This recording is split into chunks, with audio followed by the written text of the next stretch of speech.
2.5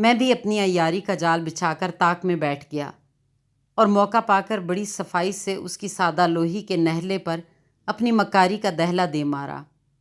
وہ پگھلے ہوئے موم کا تودا بنا بیٹھا تھا۔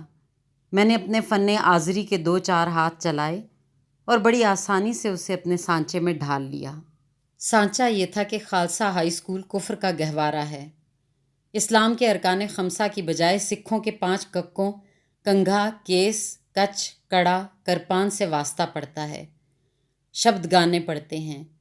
اساوری کے کیرتن میں شامل ہونا ضروری ہے۔ جپ جی اور ارداس کا سیکھنا بھی لازمی ہے۔ گرو گرنتھ کے پاٹھ میں سر زمین پر رکھ کر نمسکار بھی کرنا پڑتا ہے، اور گیانیوں، گرنتھیوں، پاٹھکوں اور سیواکاروں کے منہ سے دن رات مسلمانوں کے خلاف مغلظات بھی سننا پڑتی ہیں۔ اپنا دین بچانے کے لیے ضروری ہے کہ میں ان خطرات میں مبتلا ہونے سے پہلے اپنا ایمان مضبوط کر لوں اور دوبارہ اسکول جانے سے پہلے کچھ دن لگا کر وہ بصیرت و فروز کتابیں پڑھ لوں جو ہم اتنی محنت سے ماگھی رام کے پنجے سے چھڑا کر لائے ہیں۔ کرم بخش تو پہلے ہی رسگلے کی طرح دین اسلام کے شیرے میں لتھڑا ہوا بیٹھا تھا۔ میری چرب زبانی کے جالے میں وہ مکڑی کی طرح فٹ ہو گیا۔ اس نے میرے دینی جذبات پر مجھے شاباش دی اور بڑی رقت سے مجھے اپنے مرشد کے کچھ عارفانہ بیت ترنم سے سنائے، جن کا مطلب کچھ اس طرح کا تھا کہ دین کے علم میں غوطہ کھاؤ تو موتی مونگا پاؤ، دنیا کے علوم میں کھو جاؤ تو مردار ہڈیاں کماؤ اور کتوں کی طرح بیٹھ کر ساری عمر چباؤ۔ ایک پنتھ 2 کاج، آم کے آم گٹھلیوں کے دام، اسکول کو بھی سلام، ماسٹر منگل سنگھ سے بھی نجات، اور 30 ناولوں کی دنیا آگے پیچھے آباد۔ اب میں صبح سویرے تیار ہو کر گھر سے اسکول جانے کو نکلتا، کرم بخش مجھے بیٹھک میں بند کر کے باہر سے تالا لگا دیتا۔ دوپہر کے وقت وہ کچھ روٹیوں پر تازہ مکھن اور شکر ڈال کے مجھے دے جاتا، اور 4 بجتے ہی میں بستہ بغل میں دبائے مسکین صورت بنائے پابندی سے گھر پہنچ جاتا۔ کرم بخش نے ہیڈ ماسٹر سراج سنگھ کو جا کر بتا دیا کہ ماسٹر منگل سنگھ کی پٹائی کے خوف سے بچے کا دل دہل گیا ہے، اسے تاپ چڑھتا ہے، تندرست ہوتے ہی اسکول آنا شروع کر دے گا۔ کوئی 3 ہفتے میں اسی طرح کرم کتابی بن کر اپنی بیٹھک میں معتکف رہا۔ جتنی محنت میں نے ان ایام میں کی ہے ساری عمر پھر کبھی نہیں کی۔ 20-22 دن کے بعد جب میں نے دوبارہ اسکول جانا شروع کیا تو حب سے دم کرنے والے جوگیوں کی طرح میری کایا کلپ ہو چکی تھی۔ ماسٹر منگل سنگھ کے خوف سے زبان میں لکنت کی جگہ آب حیات کے پرشکو فکرے فراٹے بھرنے لگے تھے۔ تنہائی میں میری حدیث نفس بھی عبدالحلیم شرر اور رتن ناتھ سرشار کی عبارت میں ہونے لگی۔ کلاس روم میں تابڑ توڑ 3-4 جواب مضمون لکھ کر میں نے اپنا سکہ کچھ ایسا بٹھا لیا کہ کبھی کبھی ماسٹر منگل سنگھ اردو کا سبق میرے سپرد کر کے خود غائب ہو جاتے تھے۔ 4-5 ہندو لڑکے تو آرام سے سبق پڑھ لیتے تھے، لیکن سکھ طالب علم الگ بیٹھ کر بڑا ادھم مچاتے تھے۔ سبق کے دوران وہ جو بولے سو نہال ست سری اکال کے نعرے لگاتے رہتے تھے، اور اخیر میں کھڑے ہو کر زور زور سے ڈیسک بجاتے تھے اور میری طرف مکے تان تان کر اپنا مخصوص قومی ترانہ گاتے تھے، راج کروں گا خالصہ باقی رہے نہ کو۔ کچھ عرصے کے بعد سنگھ سبھا کا تہوار آیا۔ یہ سکھوں کا سالانہ میلہ تھا جو چمکور صاحب میں لگا کرتا تھا۔ اس موقع پر سکھوں کا ایک دیوان بھی منعقد ہوتا تھا جس میں سکھ پنتھ کی شان اور گرو صاحبان کی عظمت پر بڑی دھواں دھار تقریریں ہوتی تھیں۔ اس سال خالصہ ہائی اسکول کی طرف سے دیوان میں گرو نانک پر مضمون پڑھنے کے لیے میرا انتخاب ہوا۔ میں نے عبدالحلیم شرر کے ناولوں سے شجاعت و سخاوت و ذکاوت کے قصے نکالے، رتن ناتھ سرشار سے میاں آزاد کا دمخم اڑایا، الفاظ و بیاں کی شوکت محمد حسین آزاد سے لی، اور کئی کتابوں کے صفحے نقل کر کے ان میں مناسب ترمیم و تحریف کے بعد ایک سترنگی خلت فاخرہ تیار کر کے گرو مہاراج شری نانک دیو کو پہنا دی۔ مضمون کے آخر میں گرو نانک کی مدح میں 20 اشعار کا ایک منظوم قصیدہ بھی تھا۔ اس قصیدے کی تیاری میں محشر امبالوی کی تصنیف آل زرعین سے بڑی مدد ملی۔ یہ کتاب دراصل آرائیں برادری کی تاریخ تھی جس میں فاضل مصنف نے اس قوم کو عرب کے ایک نجیب الطرفین قبیلے زرعین کی آل اولاد ثابت کیا تھا۔ عجیب و غریب تاریخی حقائق و شواہد کے علاوہ اس کتاب میں آرائیوں کی عظمت و فضیلت پر بہت سی نظمیں بھی تھیں۔ بحر طویل میں ایک نظم مجھے پسند آئی۔ میں نے اس میں بلبلانے بے نظیر، سلعلانے ہم سفیر جیسی ترکیبیں حذف کر دیں اور ان کی جگہ گرو نانک دیو کے جملہ القاب و صفات کو ٹھونس کر ایک شاندار قصیدہ تیار کر لیا۔ سنگھ سبھا کے دیوان میں 2500-3000 کا مجمع تھا۔ مہاراجہ پٹیالہ کرسی صدارت پر متمکن تھے۔ پنڈال میں ایک طرف نہنگ اکالی بیٹھے تھے، دوسری طرف نرنکاریوں کا اجتماع تھا۔ ایک کونے میں کلال گڑھی کے کچھ مونے سکھ تھے، درمیان میں عوام الناس زمین پر بیٹھے تھے۔ اسٹیج کے اوپر دائیں طرف علاقے کے افسر اور رئیسوں کی کرسیاں تھیں، بائیں جانب ہمارے اسکول کا سٹاف تھا۔ پنڈال سے باہر ایک کونے میں 30-40 مسلمان مرد و زن بھی اچھوتوں کی طرح الگ تھلگ کھڑے تھے۔ یہ چمکور کی آرائی برادری تھی جو کرم بخش کی ترغیب پر سکھوں کی بھری ہوئی محفل میں میری تقریر کا محیر العقل کارنامہ دیکھنے کے شوق میں چلے آئے تھے۔ اسٹیج پر آ کر مجھے اپنی زندگی کی پہلی تقریر کرنے میں کوئی خاص دشواری پیش نہ آئی۔ میرا کام تو فقط زبان ہلانا تھا، ورنہ فکرے پر فکرہ تو شرر اور سرشار اور آزاد کے قلم سے نکل کر خود بخود پرواز کرتا تھا۔ پنڈال میں بالکل سکوت تھا۔ جب میں نے ترنم سے بحر طویل کا قصیدہ الاپنا شروع کیا تو یہ سناٹا اور بھی گہرا ہو گیا۔ میری تقریر دل پذیر ختم ہوئی تو پنڈال میں کئی جانب سے شاباش شاباش کی آوازیں آئیں۔ مہاراجہ پٹیالہ جو کرسی صدارت میں نیم خوابیدہ بیٹھے تھے، اچانک چونکے۔ انہوں نے مجھے تھپکی دی۔ اپنی جیب سے ملکہ وکٹوریہ کی مورت والا چاندی کا 1 روپیہ نکالا، اسے انگلی پر آویزاں کر کے انگوٹھے سے اچھال کر ٹن سے بجایا اور مجھے انعام میں دے دیا۔ دیوان ختم ہوتے ہی میری جماعت کے سکھ لڑکے مجھے کشاں کشاں اسکول کے پچھواڑے میں لے گئے۔ کچھ دیر انہوں نے راج کروگا خالصہ باقی رہے نہ کو آلاپ آلاپ کر میرے گردا گرد بھنگڑا ڈالا اور پھر مہاراجہ پٹیالہ کے انعام کا روپیہ زبردستی چھین کر لے گئے۔ میرے مضمون اور قصیدے کی کامیابی نے گویا میرے سینے میں بندھی ہوئی بہت سی گھنڈیاں کھول دیں۔ آل زرعین کی نظموں سے قافیے اور ردیف جمع کر کے اب میں نے کچھ اپنی تک بندی بھی شروع کر دی۔ پہلے روتک جموی تخلص رکھا، پھر کسی ضرورت شعری سے مجبور ہو کر جعفر چمکوری سے بدل ڈالا۔ میرا ایک شعر خاص طور پر ہمارے اسکول میں زبان زدے خاص و عام ہو گیا اور سکھ طلبہ بھی اسے شوق سے اپنے جواب مضمونوں میں استعمال کرنے لگے۔ شعر عرض کیا تھا: یہ ایسا عجب شہر چمکور ہے کہ ثانی نہیں جس کا لاہور ہے۔ رفتہ رفتہ میں نے اپنی بیاض بھی کھول لی۔ ایک روز شام کے وقت میں نہر کے کنارے ٹہل ٹہل کر فکر سخن کر رہا تھا کہ ماسٹر منگل سنگھ بائیسیکل پر سوار ادھر سے گزرے۔ مجھے دیکھ کر رک گئے اور بیاض لے کر اس کا معائنہ کرنے لگے۔ 1-2 جگہ ٹھٹک کر مجھے گھورا اور غصے سے ہوں کہا۔ پھر ایک غزل پر پہنچے جس میں عرض کیا تھا: میرے منہ پہ زلفیں گرانے کو آجا، میری بات بگڑی بنانے کو آجا، تیری یاد کی گھنٹیاں بج رہی ہیں، میرے دل کی دنیا بسانے کو آجا، برا حال ہے جعفر خستہ جاں کا، میری جانے جانا بچانے کو آجا۔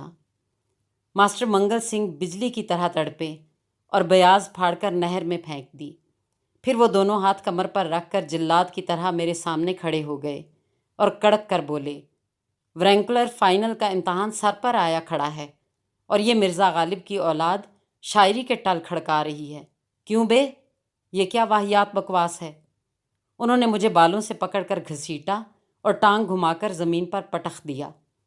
پھر وہ دیر تک لاتوں مکوں اور تھپڑوں سے میری خاطر خواہ تواضع فرما کر اپنے بائیسیکل پر سوار ہو کے رخصت ہو گئے۔ میں نے اٹھ کر گالوں اور کوہنیوں کو سہلایا، کپڑے جھاڑے اور اطمینان کی سانس لے کر از سر نو مشق سخن میں مصروف ہو گیا۔ ورنکلر فائنل کے لیے ہمارے امتحان کا centre government high school Ropar مقرر ہوا۔ روپڑ کا شہر چمکور صاحب سے کوئی 11 میل کے فاصلے پر واقع تھا۔ 3-4 بیل گاڑیوں میں سوار ہو کر ہم سب فارسی کے استاد پنڈت سری رام کی قیادت میں ایک روز پہلے وہاں پہنچ گئے۔ سکھوں کے ایک مقامی ہاسٹل میں ہمیں ٹھہرایا گیا۔ سورج غروب ہوتے ہی کھانے کی گھنٹی بجی۔ سب لڑکے اپنی اپنی رکابی گلاس اور گھی لے کر لنگر خانے میں حلقہ باندھ کر بیٹھ گئے۔ مسلمان بس ایک میں ہی تھا، اس لیے مجھے چوکے سے باہر دوسروں سے الگ خاصی دور بٹھا دیا گیا۔ ایک لانگری کڑچھی ہاتھ میں لیے دال بانٹ رہا تھا۔ 2 سکھ ایک بہت بڑے توے پر تیز رفتاری سے پھلکے پکا رہے تھے۔ وہ بار بار اپنی داڑیاں کھجاتے تھے اور پسینے کے بڑے بڑے قطرے روٹیوں کے لیے گندھے ہوئے آٹے میں مسلسل ٹپک رہے تھے۔ یوں بھی وقتاً فوقتاً وہ اپنی گردن اور بغلوں کا پسینہ پونچھ کر انہی گیلے ہاتھوں سے چپاتیاں پکانے لگتے تھے۔ دال والا لانگری بھی دیگچے کے آس پاس زور زور سے ناک صاف کرتا تھا اور رینٹ کو انگلیوں کے درمیان دیر تک کولڈ کریم کی طرح ملتا رہتا تھا۔ ساتھ ہی وہ بار بار کھانس کر بلغم کے بڑے بڑے غلفے اپنے سامنے تھوک کر انہیں انڈوں کی زردی کی طرح پاؤں کے انگوٹھے سے مسل دیتا تھا۔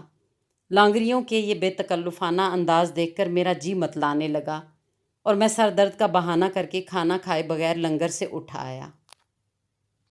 ہاسٹل کے جس کمرے میں مجھے جگہ ملی اس میں 10-12 سکھ لڑکے اور بھی تھے۔ سونے سے پہلے انہوں نے کپڑے اتار ڈالے، کچھ دیر ننگے ٹہل کر جسم کو ہوا لگائی اور پھر ایک ایک کچرا اور بنڈی پہن کر بیٹھ گئے۔ پہلے انہوں نے اپنے کیس کھولے اور انہیں جھٹک جھٹک کر کنگا کیا، پھر سرسوں کا تیل ڈال کر داڑیاں چڑھائیں اور ان پر میلی میلی پٹیاں سی باندھ لیں۔ بغلوں کے لمبے لمبے بالوں کو بھی انگلیوں سے مروڑ مروڑ کر ان میں کنڈل ڈالیں، اور اس ٹوائلٹ سے فارغ ہو کر وہ بڑی دیر تک آپس میں فحش گفتگو اور دھینگا مشتی کرتے رہے۔ 2 لڑکوں نے آمنے سامنے بیٹھ کر ہتھ رسی کا مقابلہ بھی کیا۔ لنگر سے وہ آپس میں شرطیں لگا کر چنے کی دال کے ساتھ 20-20 30-30 چپاتیاں کھا کر آئے تھے۔ اب رضائی میں لیٹ کر اگر ایک لڑکا ڈکار لیتا تھا تو باقی سب بھی اس کے مقابلے میں زور زور سے ڈکارتے تھے۔ اگر ایک لڑکے سے باد شکم کا جھونکا سرزد ہوتا تھا تو دوسرے بھی بآواز بلند اس کا ساتھ دیتے تھے۔ رفتہ رفتہ کمرے کی فضا میں سنڈاس کی کثافت رچ گئی اور رضائی میں منہ سر لپیٹے بھی مجھے ساری رات ابکائیاں آتی رہیں۔ صبح 9 بجے پرچہ تھا۔ پرچہ ختم ہوتے ہی میں امتحان کے ہال سے نکلا اور پا پیادہ چلتا ہوا غروب آفتاب کے وقت چمکور صاحب پہنچ گیا۔ اگلی صبح پھر میں 4 بجے دوسرا پرچہ دینے روپڑ کے لیے پیدل روانہ ہو گیا۔ کرم بخش مجھے نہر تک چھوڑنے آیا۔ شدید سردیوں کے دن تھے، چاروں طرف بڑی گہری دھند چھائی ہوئی تھی، گھاس پر کورا جما ہوا تھا، گھپ اندھیرے میں دور تک پھیلے ہوئے جھنڈ یوں نظر آتے تھے جیسے بہت سے ہاتھی سونڈ اٹھائے کھڑے ہوں۔ وقتاً فوقتاً گیدڑوں کے چیخنے کی آواز بھی آتی تھی۔ ان کی چیخوں کے ساتھ گاؤں کے کتے بھی زور زور سے رونے لگتے تھے۔ ان دنوں سارے علاقے پر جگموہن سنگھ ڈاکو اور اس کے گروہ کی دہشت بیٹھی ہوئی تھی۔ ان کی شجاعت، سخاوت اور بے رحمی کے عجیب و غریب قصے زبان زدے خاص و عام تھے۔ کبھی کبھی میرے دل میں ایک دبی دبی خواہش چوری چوری سر اٹھاتی تھی کہ اگر قسمت یاوری کرے اور جگموہن سنگھ ڈاکو مجھے پکڑ کر اپنے گروہ میں شامل کر لے تو میری زندگی کا بھی کوئی مقصد بن جائے۔ کرم بخش نے مجھے بتایا کہ جگموہن آج کل شملہ پہاڑ کے راجوں اور راجواڑوں کی لوٹ مار میں مصروف ہے، اس لیے نہر سرہند کا کنارہ مسافروں کے لیے بالکل محفوظ ہے۔ تاہم احتیاطاً اس نے میری پاکٹ واچ اتروا کے اپنے پاس رکھ لی۔ مجھے نہر تک پہنچا کر کرم بخش واپس لوٹ گیا۔ میں نے اپنی لاٹھی کندھے پر رکھی اور روپڑ کی طرف روانہ ہو گیا۔ کہنے کو تو میں روانہ ہو گیا، لیکن دراصل میرے پاؤں میں سیسا بھرا ہوا تھا۔ کچھ سردی اور کچھ خوف سے میرا تن بدن برف کی طرح ٹھنڈا ہو رہا تھا اور آس پاس ذرا سی کھڑکھڑاہٹ سے دل اچھل کر گلے میں پھنس جاتا۔ ابھی کچھ دور ہی گیا تھا کہ نہر کی پٹڑی کے عین درمیان 2 انگارہ سی آنکھیں مجھے گھورتی نظر آئیں۔ میں نے کھانس کھانس کر اپنی لاٹھی زمین پر زور زور سے ماری تو جنگلی بلہ میاؤں کر کے جھاڑیوں میں بھاگ گیا۔ چاروں طرف چھائے ہوئے سناٹے کے گنبد میں وہ میاؤں دیر تک سورہ اسرافیل کی طرح گونجتی رہی۔ 2-4 گیدڑ بھاگتے ہوئے آئے اور میرا راستہ کاٹ کر گزر گئے۔ ایک درخت پر اتنی چمگادڑیں پر پھیلائے الٹی لٹکی ہوئی تھیں کہ شاخوں پر کالا کالا سائبان سا تن گیا تھا۔ میرے قدموں کی چاپ سے ان کے آرام میں خلل پڑا تو چند چمگادڑیں عجیب خوفناک آواز سے چلائیں۔ آگے گیا تو ایک ٹنڈ منڈ درخت پر بہت سے بندر اور چند لنگور شاخ بشاخ الٹی کلا بازیاں کھا رہے تھے۔ ایک لنگور بڑی عجیب بازیگری دکھا رہا تھا۔ درخت کی شاخ کے گرد وہ اپنی دم لپیٹ کر جھولے کی طرح جھولتا تھا اور پھر فضا میں کلابازیاں کھاتا ہوا کسی دوسری شاخ کی طرف لپکتا تھا، لیکن دوسری شاخ کو چھوئے بغیر وہ اسی طرح ہوا میں کلابازی کھا کر واپس لوٹتا تھا اور حسب سابق پہلی شاخ کے ساتھ الٹا لٹک جاتا تھا۔ اس طرح کی اصلی لنگوری جست زندگی میں صرف اسی روز دیکھنا نصیب ہوئی ہے۔ اس کے بعد یہ کرتب فقط امور ریاست اور سیاست اور سفارت ہی میں نظر آئے ہیں۔ 2-3 بندر نہر کی پٹڑی پر بھی بیٹھے تھے، اونگتے کو ٹھیلتے کا بہانہ۔ نیت تو میری دیر سے ڈاواں ڈول ہو رہی تھی۔ اب بندروں اور لنگوروں کو اپنی راہ میں حائل دیکھا تو دل نے بے اختیار گواہی دی کہ جان ہے تو جہان ہے پیارے، امتحان کو گولی مارو اور آرام سے گھر واپس لوٹ چلو۔ ورینکلر فائنل اگلے سال بھی ہو جائے گا۔ میں اسی شش و پنچ میں کھڑا تھا کہ سناٹے میں دور سے ہری اوم کی آواز لہرائی اور تاریکی میں ایک پتلا سا سایہ ابھرا اور ہری اوم رام رام ستھے کی مالا جپتا تیز تیز میرے قریب سے گزر گیا۔ یہ مقصودن پادھا تھا۔ مقصودن پادھا چمکور صاحب کے ہندوؤں کا پروہت تھا۔ سکھ اور مسلمان بھی اس سے اپنے بچوں کی جنم پتریاں بنواتے تھے۔ نجوم اور رمل میں مہارت کے باعث سارے گاؤں میں شادی بیاہ کی تاریخ، سفر پر روانہ ہونے کی ساعت اور مرگ و حیات کی جملہ رسومات کا پروگرام وہی طے کرتا تھا۔ عام بیماریوں کا علاج تو حکیم بسنت رام کے سپرد تھا، لیکن چیچک، خسرہ، پلیگ اور ہیضہ جیسے موذی امراض پر مقصودن پادھا کا کنٹرول تھا۔ اذان کی آواز پر وہ خالی ٹین بجانا شروع کر دیتا تھا تاکہ بول سنائی نہ دیں۔ درود شریف سن کر وہ دونوں کانوں میں انگلیاں ٹھونس لیتا تھا۔ جب کبھی وہ ہمارے محلے سے گزرتا تھا تو مسلمان بچے زور زور سے درود شریف پڑھ کر اس کے پیچھے ہو لیتے تھے۔ یہ سن کر مقصودن پادھا کانوں میں انگلیاں دیے اتنی تیزی سے بھاگنا شروع کر دیتا تھا کہ ہم لوگ بھی اس کے تعاقب میں بری طرح ہانپنے لگتے تھے۔ مقصودن پادھا کا معمول تھا کہ وہ صبح 3-4 بجے اٹھ کر زور زور سے ہری اوم رام رام ستھے کی مہارنی کرتا ہوا نہر پر جاتا تھا اور گرمی ہو یا کڑاکے کی سردی، ٹھنڈے پانی سے اشنان کر کے اپنی پوجا پاٹ شروع کرتا تھا۔ اس کے معمول میں ایسی باقاعدگی تھی کہ اس کے نہر پر جانے اور واپس آنے کی آواز لوگوں کے لیے الارم ٹائم پیس کا کام دیتی تھی۔ میرے قریب سے گزر کر مقصودن پادھا جب بندروں کے پاس پہنچا تو ان کا ایک جمع غفیر اس کے گرد جمع ہو گیا۔ ہنومان جی کو نمسکار کر کے مقصودن نے ایک پوٹلی کھولی اور بہت سی پوریاں بندروں کے سامنے ڈال دیں۔ پھر وہ نہر کے کنارے ایک پتھر کی سل پر بیٹھ گیا اور پانی کی گڑویاں سر پر ڈال ڈال کر چھپا چھپ نہانے لگا۔ ایک 60-70 برس کے دبلے پتلے منحنی سے برہمن کی یہ شان مردانگی دیکھ کر میرے اسلام کی رگ حمیت بھی کسی قدر پھڑکی۔ میں چھاتی نکال کر لاٹھی گھماتا بڑے آرام سے بندروں کے پاس سے نکل آیا، جن کی توجہ بہرحال پوریوں پر مرکوز تھی، اور مقصودن پادھا سے کچھ دور رک کر اس کی رام رام کے جواب میں زور زور سے درود شریف پڑھنے لگا۔ مقصودن پادھا نے پہلے تو ایڑیاں اٹھا اٹھا کر آواز کی سمت کا کھوج لگایا اور پھر درود شریف کے الفاظ سن کر اس نے یکلخت دونوں کانوں میں انگلیاں ٹھونس لیں۔ میں درود شریف بند کرتا تھا تو وہ کان کھول دیتا تھا اور جب دوبارہ پڑھنے لگتا تو پھر انگلیاں ٹھونس لیتا۔ جی تو بہت چاہا کہ ہری اوم اور درود شریف کی آنکھ مچولی کا کھیل جاری رکھوں، لیکن میری منزل کھوٹی ہوتی تھی، اس لیے میں بآواز بلند درود شریف کا ورد کرتا آگے بڑھ گیا۔ درود شریف پڑھتے پڑھتے آہستہ آہستہ میری رگوں میں جمی ہوئی برف پگھلنے لگی، پھر جسم پر ہلکی ہلکی حرارت کی ٹکور ہونے لگی، اور اس کے بعد ایسا محسوس ہوا جیسے میں نے الیکٹرک بلینکٹ اوڑھا ہوا ہو۔ 3-3.25 گھنٹے کے بعد جب میں امتحان کے ہال میں پہنچا تو خاصا پسینہ آیا ہوا تھا۔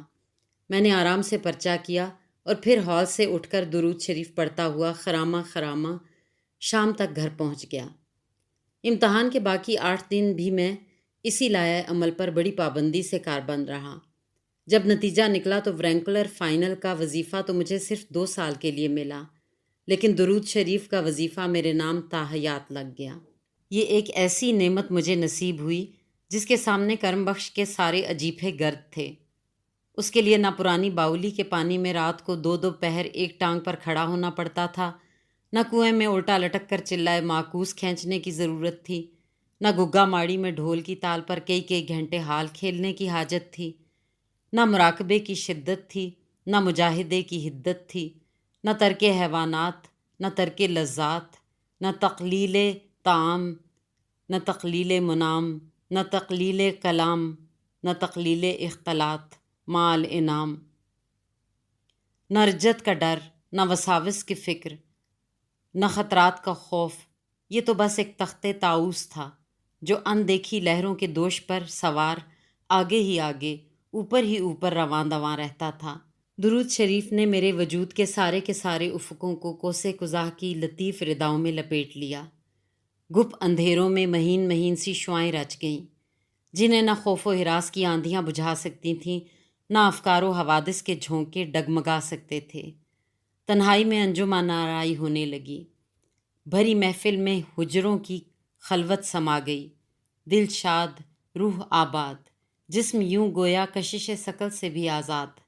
سب سے بڑی بات یہ تھی کہ درود شریف کی برکت سے پردہ خیال پر ایک ایسی بابرکت ذات کے ساتھ قربت کا احساس جاری و ساری رہتا تھا، جس کے پاؤں کی خاک اغواس اور اقطاب اور اوتار و ابدال کی آنکھ کا سرما، جس کے قدموں میں دنیا کامران اور عقبہ بھی بامراد، جس کے ذکر کے نور سے عرش بھی سربلند اور فرش بھی سرفراز، جس کا ثانی نہ پہلے پیدا ہوا نہ آگے کبھی ہوگا، اور جس کی آفرینش پر رب البدیع الخالق الباری المصور نے اپنی صنائی کی پوری شان تمام کر دی۔